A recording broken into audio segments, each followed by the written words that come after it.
নমস্কার সম্মানীয় দর্শক বন্ধুগণ, দেশ জুড়ে জিএসটির হারে পরিবর্তন করল কেন্দ্রীয় সরকার। নতুন জিএসটি কার্যকর হচ্ছে 22 সেপ্টেম্বর থেকে, অর্থাৎ দুর্গাপুজোর আগে থেকেই কার্যকর হয়ে যাচ্ছে নতুন জিএসটি।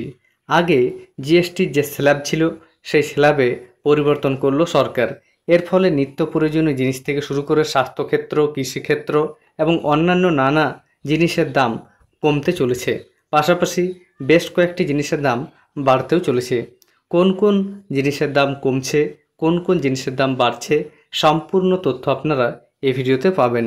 এর আগে অনুরোধ, চ্যানেলে নতুন হয়ে থাকলে ছোট্ট চ্যানেলটি সাবস্ক্রাইব করে নোটিফিকেশন অল করে রাখতে ভুলবেন না। দেখুন একটি দৈনিক সংবাদপত্রে কি কি গুরুত্বপূর্ণ তথ্য উঠে এসেছে। কমছে রেস্তোরাঁয় খাওয়ার খরচ, মুদিখানার জিনিসপত্রেও ছাড়। নতুন জিএসটিতে কোন খাবার সস্তা, দুর্মূল্যই বা কোনটা, সম্পূর্ণ আপনাদের দেখিয়ে দিচ্ছি। বলা হচ্ছে জিএসটি কাঠামোয় কেন্দ্র যে পরিবর্তনের প্রস্তাব দিয়েছিল, জিএসটি কাউন্সিল তা অনুমোদন করেছে। বুধবার কাউন্সিলের প্রথম বৈঠকের পরেই জিএসটির নতুন হার ঘোষণা করেছেন কেন্দ্রীয় অর্থমন্ত্রী নির্মলা সীতারামন।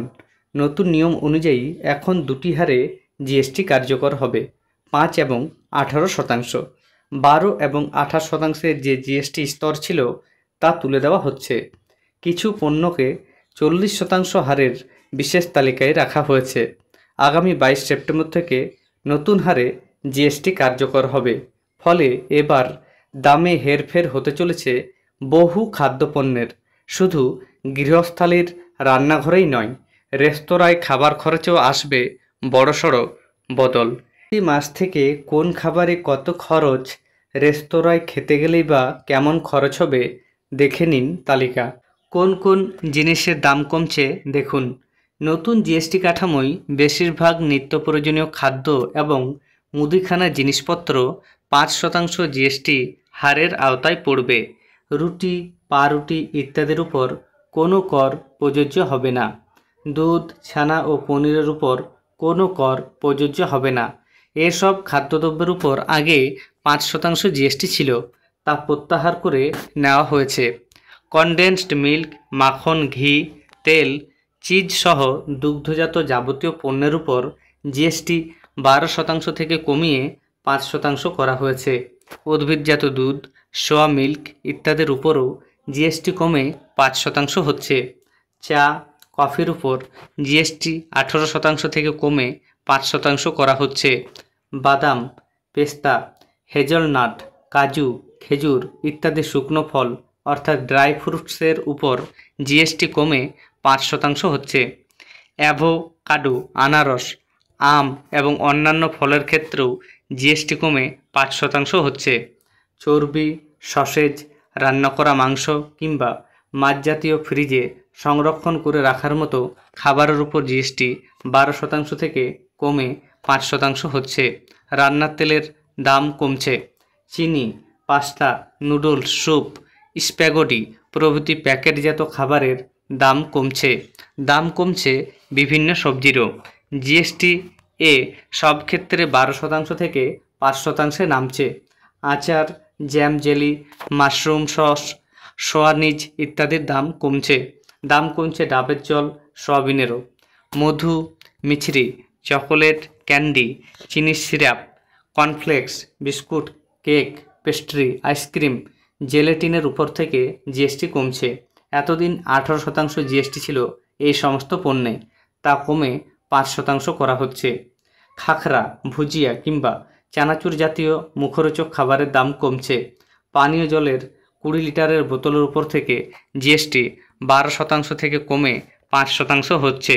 এবার দেখুন কোন জিনিসগুলির দাম বাড়ছে। পান মশলার দাম বাড়ছে। বাড়তি চিনি মেশানো পানীয় এবং কার্বনযুক্ত পানীয়ের দাম বাড়ছে, অর্থাৎ সোডা কিংবা নরম পানীয়ের দামের উপর জিএসটি 28% থেকে বেড়ে 40% হচ্ছে। গত বছর রকমারি পপকর্নের আলাদা আলাদা দাম নিয়ে বিস্তর আলোচনা চলছিল। এবারও তার হেরফের হচ্ছে না। নতুন নিয়ম অনুযায়ী সল্টেড পপকর্নের উপর জিএসটি 12% থেকে কমে 5% হবে। তবে ক্যারামেল পপকর্নের ক্ষেত্রে খরচ বাড়বে।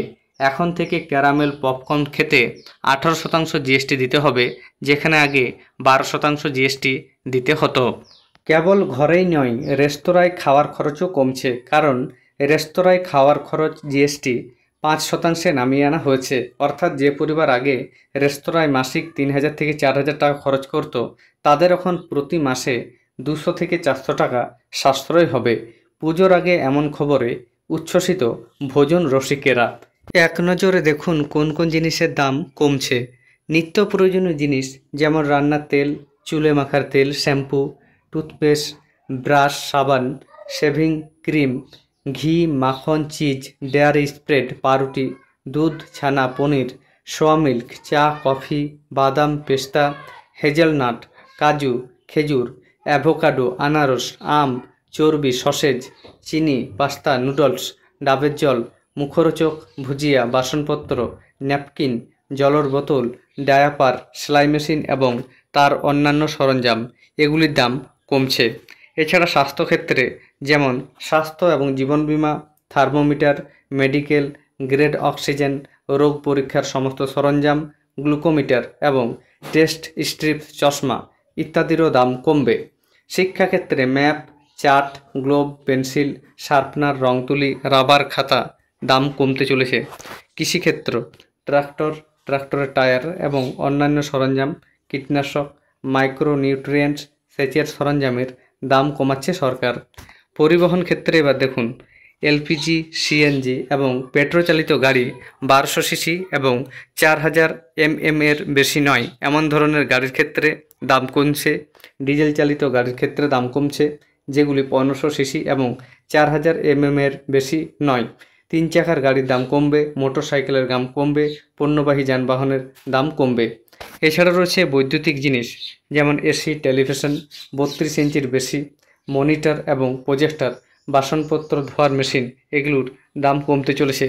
দাম বাড়তে চলেছে পান মশলা, বাড়তি চিনি মেশানো পানীয় এবং কার্বনযুক্ত পানীয়, ক্যারামেল, পপকর্ন। তাহলে বুঝতে পারছেন নতুন জিএসটিতে সাধারণ মানুষ উপকৃত হতে চলেছে, এবং আপনাদের আমি দেখিয়ে দিলাম কোন কোন জিনিসের দাম কমছে এবং কোন কোন জিনিসের দাম বাড়ছে। দুর্গাপুজোর আগেই অর্থাৎ 22 সেপ্টেম্বর 2025 থেকে এই নতুন জিএসটি নীতি কার্যকর হবে। এবার অনেকেরই মনে প্রশ্ন, পেট্রোল, ডিজেল বা সোনা রূপার দামে কী পরিবর্তন ঘটতে চলেছে। আপনাদের জানিয়ে রাখি, এই দ্রব্য বা এই জিনিসগুলিকে এই তালিকায় রাখা হয়নি, অর্থাৎ পেট্রোল, ডিজেল, সোনার উপর দামে কোনো রকম পরিবর্তন আসছে না। সরকারের পূর্বতন নীতি অনুযায়ী এই জিনিসগুলির দাম ধার্য হবে। ধন্যবাদ।